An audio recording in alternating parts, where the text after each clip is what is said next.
¿Cómo están? Espero que se encuentren bien todos y les doy la bienvenida. Soy Ricardo Domínguez y vamos a grabar una cápsula más de Estilocracia Clásico en el segmento de Son Politicón. Perdonen, ¿eh? Bueno, también esta es la cafetería de Estilocracia y si quieren acompañarme por favor con un café, serían bienvenidos. Fíjense ustedes que he estado recibiendo algunos comentarios en, eh, en este Son Politicón diciéndome que zapateros zapatos, que por qué tenemos que hablar nosotros de cosas que no sabemos, que no nos importan, que ya hay mucha gente que informa. Yo no voy a discutir eso, pero sí voy a sostener un punto de vista que he sostenido siempre. Si nos limitamos a leer el periódico, a ver en la televisión o en los medios a los profesionales de la comunicación, nos vamos a quedar con un panorama en blanco y negro. O son completamente a favor de lo que ocurre, o son completamente en contra de lo que ocurre. Y bueno, está bien, y eso nos balancea. Pero ¿dónde quedamos nosotros? Porque ustedes y yo, ahí no tenemos voz. Ahí no valemos nada. Por mucho que escribamos, por mucho que digamos, por mucho que pretendamos ser alguien y que nos tomen en cuenta, no nos van a tomar en cuenta. Ni el comentarista, ni los personajes comentados. Usted y yo no valemos nada para ellos. Pero aquí, en Son Politicón, todos valemos, porque todos tenemos una opinión y todos tenemos el derecho a vertirla, sea la que sea, porque mire que me dicen cosas terribles, pero yo no tengo ningún problema para recibirlas, porque no me pasa nada. ¿Sí? Hasta ahora, nadie se ha muerto por un mal comentario. Se mueren por balazos, por COVID o por mordedura de serpiente, pero no por un comentario que no le gustó a uno. De manera que eso no es lo que me preocupa. Lo que me interesa y nos interesa a Juan Aldebarán y a mí profundamente, y por eso creamos este canal, es para que todos tengamos una voz y todos entendamos qué está ocurriendo, que diferenciemos muy bien entre lo que pasa y lo que sucede, porque como dijimos ya, hay muchísima gente que sabe lo que pasa, pero muy poca, de veras muy poca, la que entiende lo que sucede. Y nosotros queremos ser de los que entienden lo que sucede. ¿Y de qué sirve todo esto? ¿Qué vamos a hacer? ¿Qué está en nuestras manos? Un instrumento tan útil como un fusil Barrett de calibre 50. El voto. Y cada uno de nuestros votos cuenta. Y ahí es donde vamos a cobrar facturas a todos ellos, los que no nos escuchan, los que nos menosprecian, los que hacen lo que quieren, los que nos tienen así de mal. Porque mire usted lo que está ocurriendo. Volvemos a entrar en semáforo rojo aquí en la Ciudad de México. Nos volvemos a quedar sin trabajo, sin clientes, sin ventas, sin cobranzas, sin dinero fluyendo. Nosotros. Nosotros los que creamos impuestos. Los que trabajamos para empresas que crean impuestos y empleos. Los que estamos dentro de la ley. A nosotros nos ahorcan. ¿Y a los informales? ¿Ya los vio?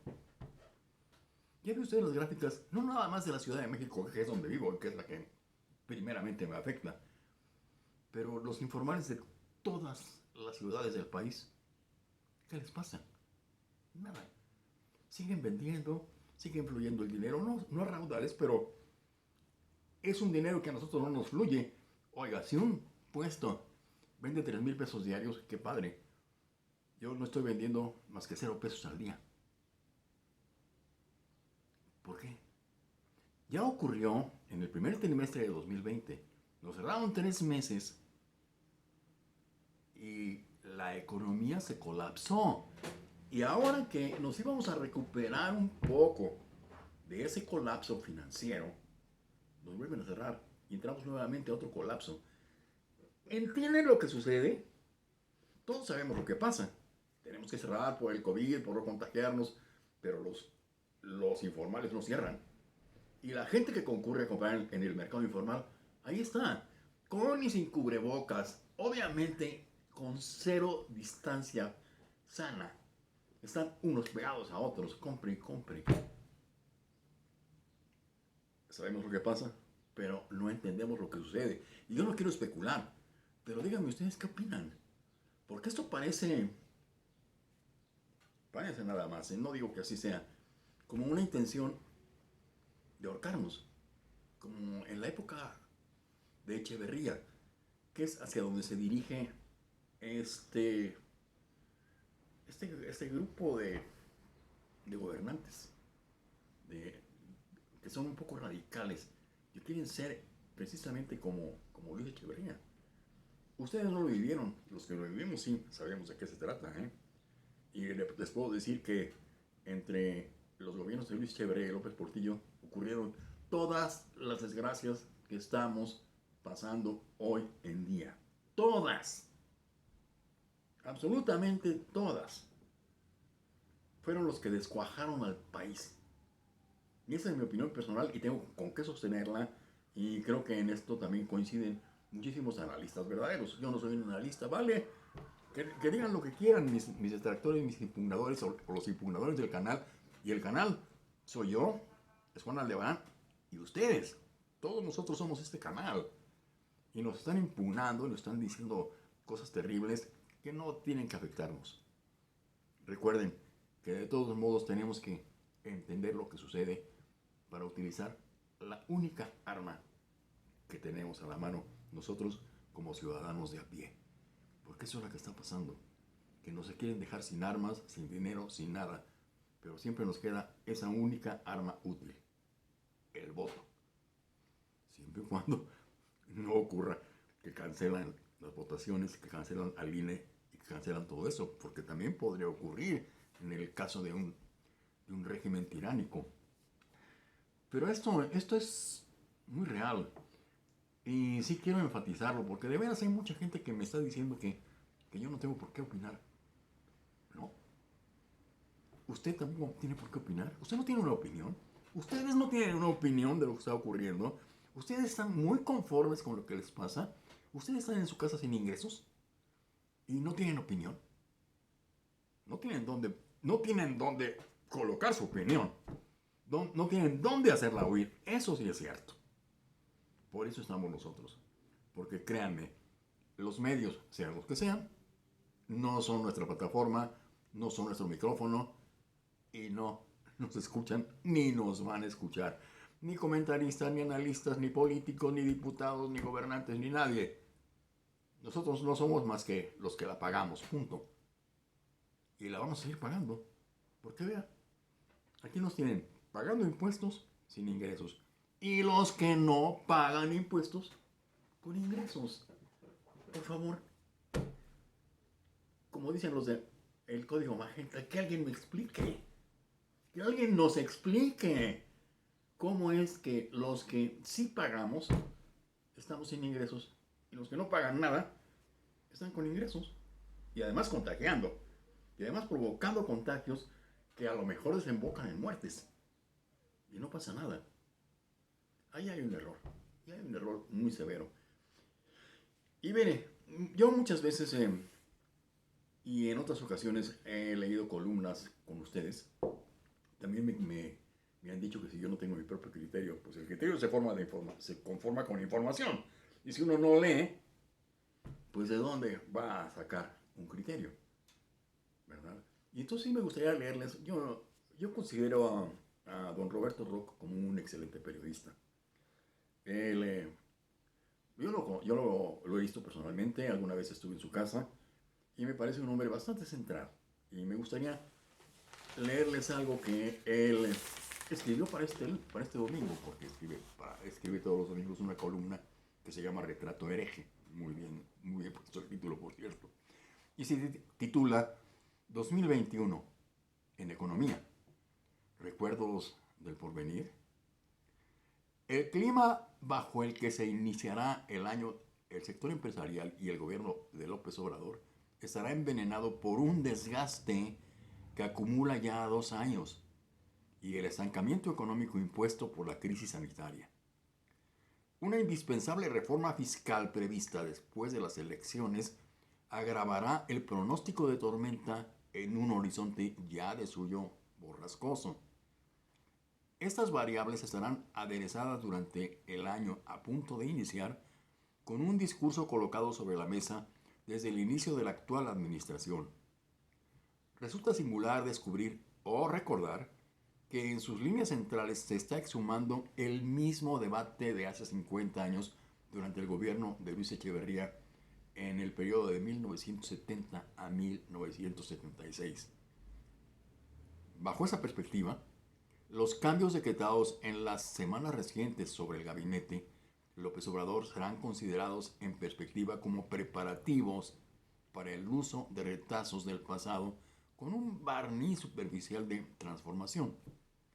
Estará por verse si Palacio Nacional, pero en particular el secretario de Hacienda, Arturo Herrera, soportan las presiones de un país mucho más complejo del que existía hace medio siglo. En pocos temas como el económico, la agenda López Obrador se asemeja más a los tiempos de Echeverría, es decir, se asemeja por la condena a la estrategia implementada en el pasado inmediato, que entonces era el desarrollo estabilizador y ahora es el neoliberalismo, y consistía en confrontación con inversionistas foráneos, amagos crecientes sobre los capitales locales, enorme polarización. Aunque la elección no pueda ser más desalentadora con Echeverría, todo, todo se sacudió, todo fue lastimado, pero no cambió nada.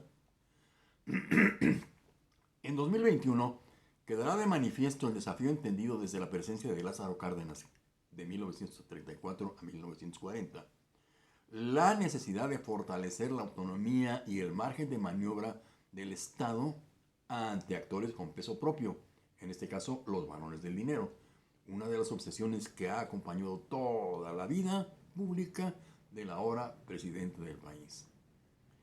Cárdenas marcó un cauce subordinado, despojado de política, a los empresarios con la ley de cámaras para el sector a mediados de los años 30, y si bien la radical Coparmex existía ya desde 1929, lo que no le evitó una crisis recurrente, en especial con los grandes capitales de Monterrey, a los que en 1936 amagó con quitarles sus empresas si persistían con amenazas de paros. Al general se le atribuía una legitimidad mágica, cosa que debe sonaros bastante familiar hoy en día, entre una población que no llegaba a 20 millones de mexicanos, y la mayoría de ellos eran campesinos. Esa misma facción de magnates lanzó 20 años después, en noviembre de 1960, una pregunta al rostro del entonces presidente López Mateos. ¿Por cuál camino, señor presidente, para impugnar su declarado izquierdismo dentro de la Constitución? Así le decían ellos, izquierdismo dentro de la Constitución. Y hasta Díaz Ordaz, secretario de Gobernación, se dijo izquierdista. Entonces, la estampa histórica inevitable en estos episodios la sella el discurso de Ricardo Margain Sosaya como representante empresarial de septiembre de 1973 frente al féretro del asesinado Eugenio Garza Sada en época de Echeverría, condenando los llamados al odio entre clases sociales por parte del gobierno de Luis Echeverría.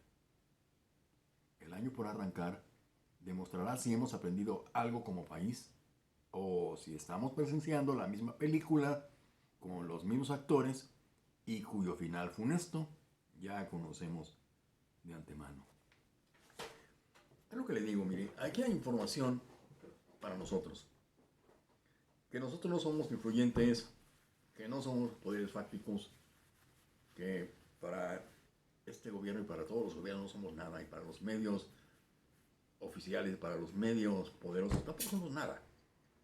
Somos clientes nada más en todo caso.